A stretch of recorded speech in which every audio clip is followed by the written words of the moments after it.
In this video, we take a look at the difference between master data and transaction data.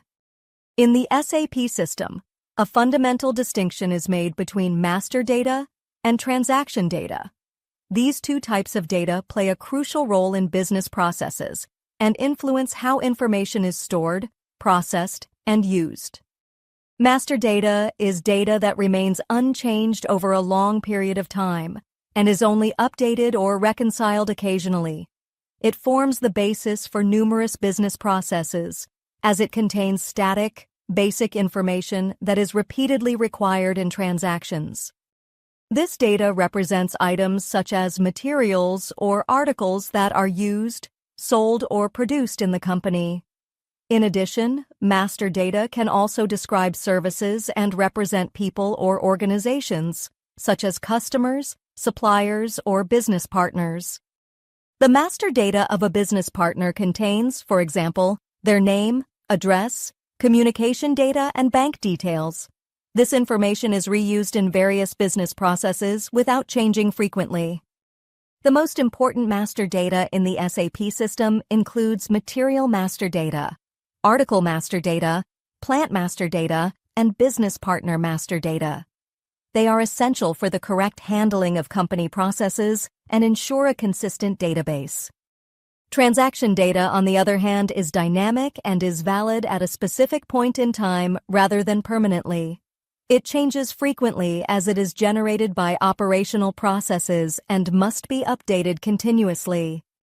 A typical example of transaction data is warehouse stock, which is constantly changing due to incoming and outgoing goods and therefore needs to be updated regularly.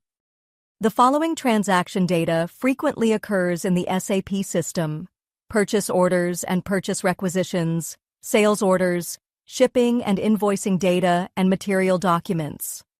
In general, this data type includes all types of documents that document business transactions and change with each new transaction. How can a distinction be made between master data and transaction data? The biggest difference between these two types of data is that master data generally remains constant and changes less frequently, whereas transaction data is time-based and therefore changes continuously. Another difference is that transaction data only ever exists in a single valid version, as it represents the current status of a business process. Master data, on the other hand, can have several valid versions with different validity periods if, for example, price changes or new supplier information is stored. In practice, transaction data is often generated by a combination of different master data.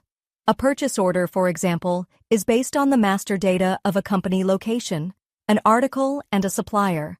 The purchase order business transaction therefore uses existing master data to create a new transaction, which is saved as a transaction date. In summary, it can be said that master data forms the basis for business processes, as it contains basic, usually unchangeable information. Transaction data, on the other hand, arises from specific business processes and is dynamic by nature. The interaction between these two data types is essential for the correct handling of business processes in the SAP system.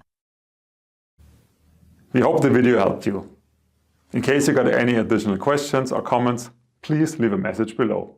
See you next time, your advist-Academy.